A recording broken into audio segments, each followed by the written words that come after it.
Welcome the Mayor of San Francisco, everyone. Mayor Daniel Lurie. Hello, Mayor. How are you? Good to see you. Thank you. We've got an exuberant group of, guys. We have an exuberant group of Indian Americans from all over the country to see you. All over the country? From all over the country. What city? Shout out your city. Atherton, Austin, Atlanta, Miami, so it's Washington, D.C., New York, Philadelphia. Great. Well, then I'm very clear. I'm very clear that you are in the best city in the country. Absolutely. So I wanted the mayor to come here because he and I have become friends over the past year or so when he's born and raised in San Francisco, ran a nonprofit, but seeing the state of the city, decided to get in to run the city. And we all backed him, and I've told him in the past, 4% of his base here in the city are Indian Americans, okay? So we're a strong base. When I moved, there were 2,000 Indians in San Francisco in 1999. Now it's 26,000. And these are the ones, the tech bros and everybody else, they're all Indians. So when the mayor got elected, I said, let's bring Indiaspora to the city so we can see. There's been such a bad reputation created over the past few years about San Francisco, and the mayor has done so much good work. So we really want him to tell us what he's done, but more importantly, what are you going to do? And we'll go from there. All right, great. Thank you, MR. I appreciate it. I appreciate you all providing an opportunity for me to speak, especially for those that are visiting. It's really important. We want everybody to understand that San Francisco is on the rise, and so let me explain what we've done. I mean, a couple of things. When we got into office, we changed how we manage and run the city. I always talk about my governing philosophy is Dianne Feinstein, the late senator, but she was a mayor, and she would walk the streets every day. She'd call department heads and say, there's a pothole here, there's this problem there, I want you to come out. I do the same thing every single day. And then Mayor Bloomberg, for me, is an inspiration. I was in New York City on September 11, 2001. It was my fourth day of work at a place called the Robin Hood Foundation. And I just watched him in the years afterwards just run and execute and run that city really efficiently. And one thing he had was deputy mayors. We had one chief of staff and 58 departments reporting into that one chief of staff. I mean, you can't, I feel bad for the previous chief of staff. We have a great chief of staff, but now we have actually 5 chiefs. We're not allowed to call them deputy mayors, but for all intents and purposes, they are helping to oversee and help support different line items: public safety, public health, housing, economic development. So that was one thing that we did very differently right away. But I've said from day one my 3 priorities. Public safety is number 1. Nothing else matters if you don't feel safe taking your kids to the bus, getting them off to school, if you're running your small business or your restaurant and it gets broken into, or if you're a tourist and your car gets broken into, which was happening at record amounts. We are short 500 police officers. We should be around 2,000. We're below 1,500. And yet, crime in Union Square and this central area of San Francisco is down 40% since we took office. We added a hospitality zone task force of our San Francisco Police Department, so we have 28 officers out walking, making tourists, making those people coming for conventions feel safe on a daily basis, making our retailers say, okay, I have confidence and faith that I can come back to San Francisco. Zara is opening a 40,000 square foot flagship in Union Square. Nintendo just opened. Pop Mart just opened. More office space is being leased than vacated. More retail is being leased than vacated for the first time in 7 years. We have the first increase in police officers. It's not a huge increase, but it is a net increase in police officers for the first time in 7 years, a net increase in sheriff's deputies. We support our police. We want them to do their job. We want them to do it well. And we're turning around that culture. So public safety, number one, and we're using technology. Chris Larson of Ripple has been incredible in supporting a new real-time investigation center. We get drones up in the air. We follow people. We follow people on dirt bikes who are going through the streets with ill intent. Those car break-ins that you probably all saw the viral videos of, they are at 22-year lows. They're down 75% over the last 2 years. So our SFPD, despite being short-staffed, is doing incredibly well. Recruitment is doing better. Second priority for me is the behavioral health and the drug crisis on our streets. You still see it. I'm not going to say you don't see it. You come to San Francisco, you're going to see people using drugs openly in too many numbers. It is much less than it was a year ago, but it is still not acceptable. And we have to make a point of that. I have a great relationship with our district attorney. I just came, MR, from a meeting with her. She and I are in lockstep. We're in lockstep with the SFPD and the city attorney. We are going to go after those that are dealing drugs. Those that are using drugs, no longer are we going to tolerate you just staying on the street. We are standing up. We've stood up 600 recovery and treatment beds. We're going to take you off the street and we're going to put you into the right kind of bed, not just a shelter bed, but a drug or rehab bed. So we're really trying to change the culture on that. We're no longer just handing out like pipes and foil to smoke. We were doing that as a city. We were saying, here, continue to kill yourself with fentanyl. Now you have to go inside. You have to be consulted. There was, harm reduction, and then there's recovery. We were a city that was just about harm reduction. It was just about, okay, it's their right to stay on the street and die. At a tune of 2 people a day were dying. By the way, it's not much better. It's a little bit better, but we have a long way to go, but we've stopped handing out foil and pipes just as a matter of course. And so we're getting tougher on that front. We have a long way to go, but we're doing things differently. And third priority, and then happy to take questions, but for this crowd, I hope you appreciate this part. The first two will help the third one, which is we want everybody in the world to know that we are open for business again. We want you here. We want entrepreneurs, innovators. We welcome you. We want you to be successful. We don't want to penalize you for being successful. We drove people away.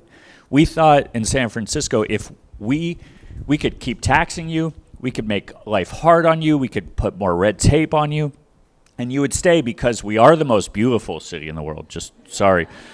And when we're at our best, we're the greatest, but we took it for granted. We took our business community for granted. We took our small business community for granted. We said, oh, you're in San Francisco, you are lucky. You have now a mayor that is going to fight for every business deal. I'm going to fight for every conference. I'm calling CEOs. I'm calling innovators, and we are winning back. Conventions are up 60%. Hotel bookings are up 60%. And the one thing that I've learned about this job is that it is relentless. It is 24/7.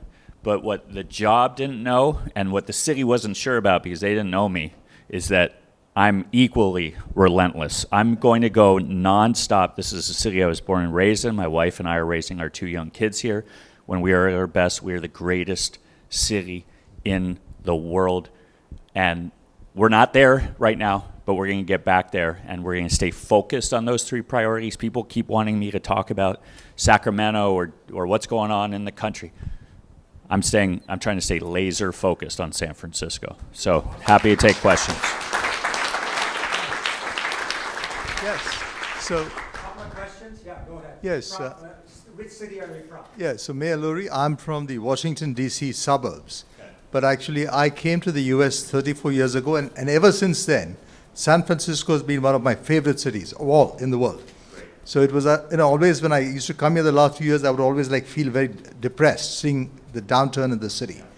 So kudos to whatever you've done in the 8 months since you've come in. So one question I have is, has anything surprised you since taking office as mayor? You saw things from the outside, you were governing, campaigning, and so forth. Since taking office, Has anything surprised you? The personal side of it is that I love the job. Like, I love just about every part of it, even the hard parts. I love. I'll go home tonight. This morning I woke up about 5:45, 6. I had an early morning, and I was a little tired.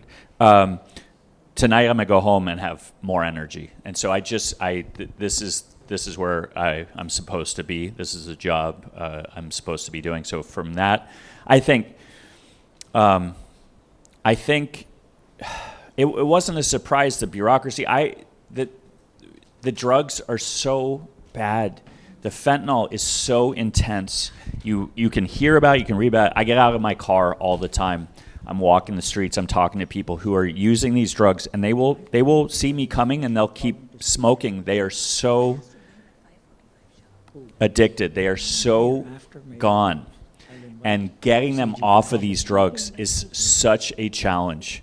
But we can't stop. And so I would say, and what's your biggest challenge? It's not maybe a surprise, but biggest challenge is the drugs right now. If we could take fentanyl off our streets, if we could get these dealers off of our streets, this city would be off to the races like no other city on the planet. If you all get it.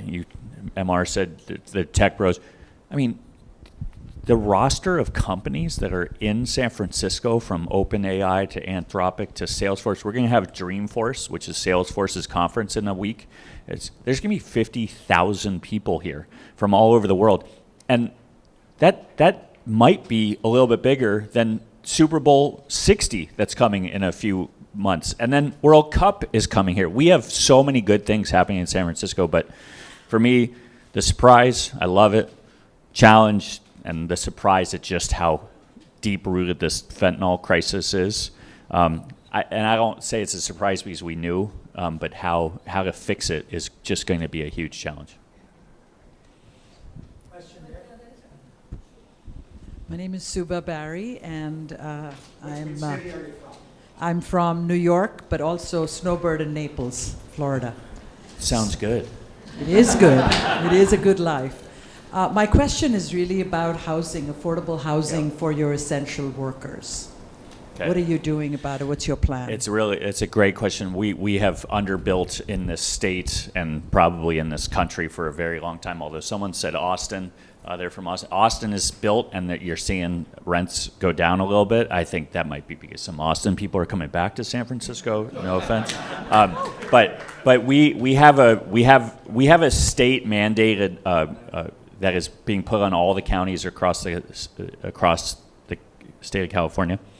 I'm calling it our family zoning plan. It's going before the Board of Supervisors this month and next month. We need to rezone in high-resourced neighborhoods, so the west side of our city and the north side. We're going to have more density built up along commercial corridors. Higher on Van Ness and Lombard will have higher buildings.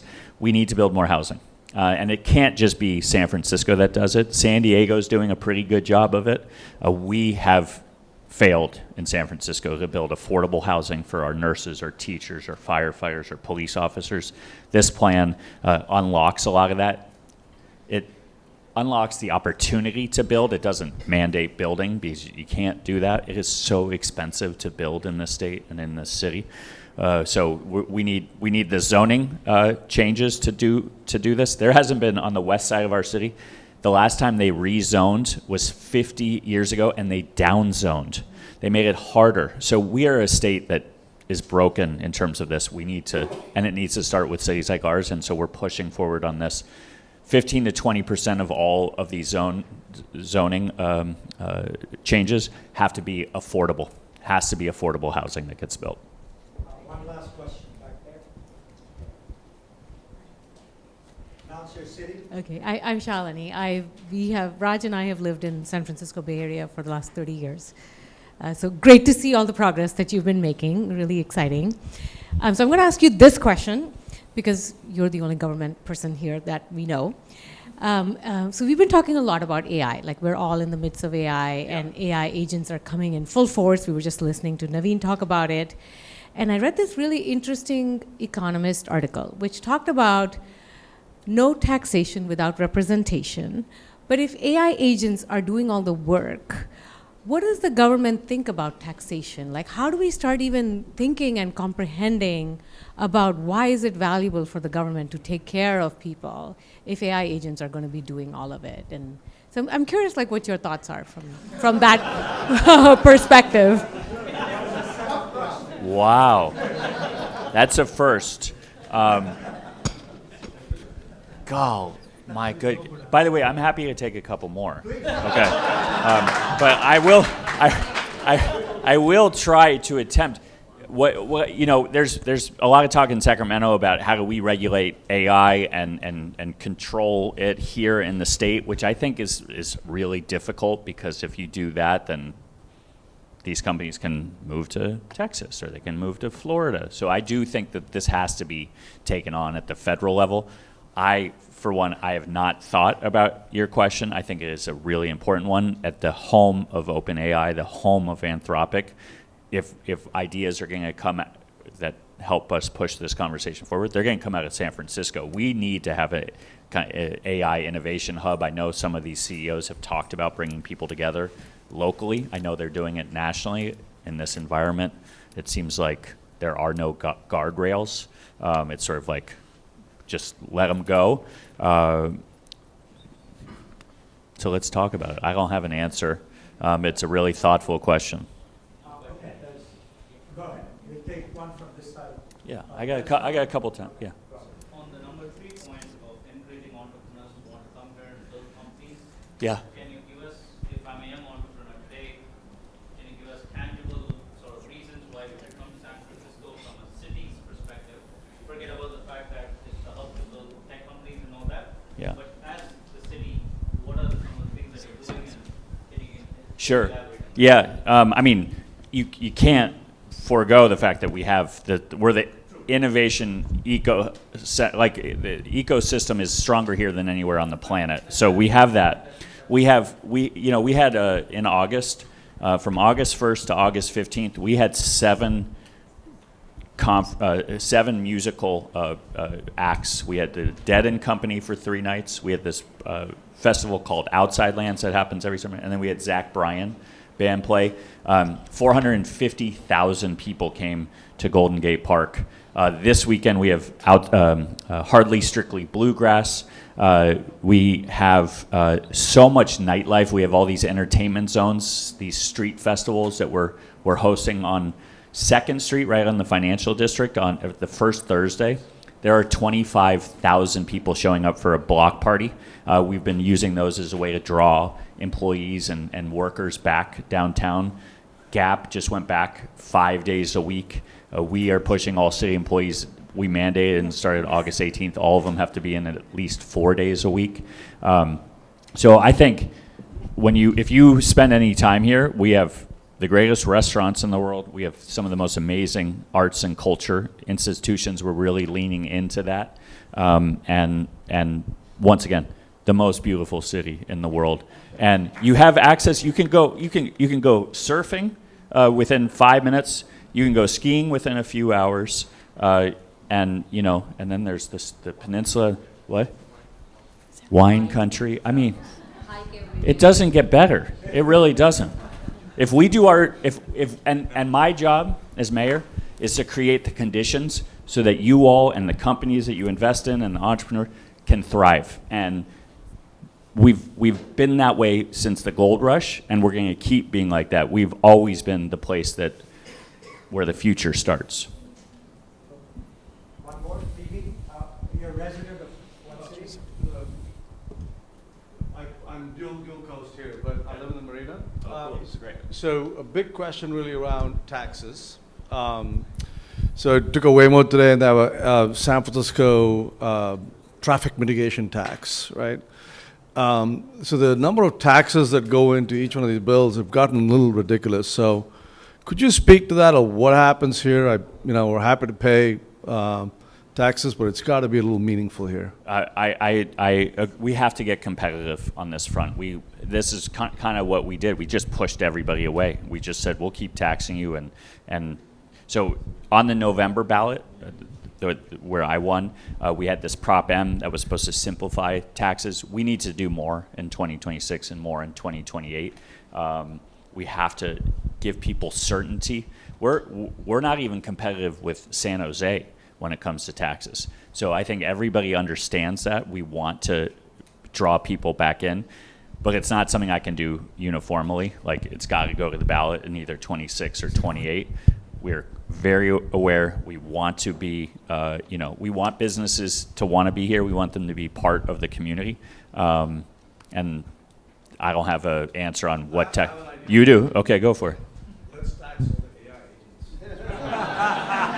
agents. There you go. See, now you're thinking. All right, listen, MR, thank you. MR texted me. He's like, I really want you to come to this thing, and I was like, give me notice. Well, he had given me notice. I'm sorry, MR, to you, a public apology. You just got to text me. I know. And I'll be here because I know how much you love this city, how much you love this region, and you love this community, and I appreciate the opportunity to speak Absolutely. to the As a community. 26-year resident, we love the city. Thank you so much. Thank you all. Have fun this weekend.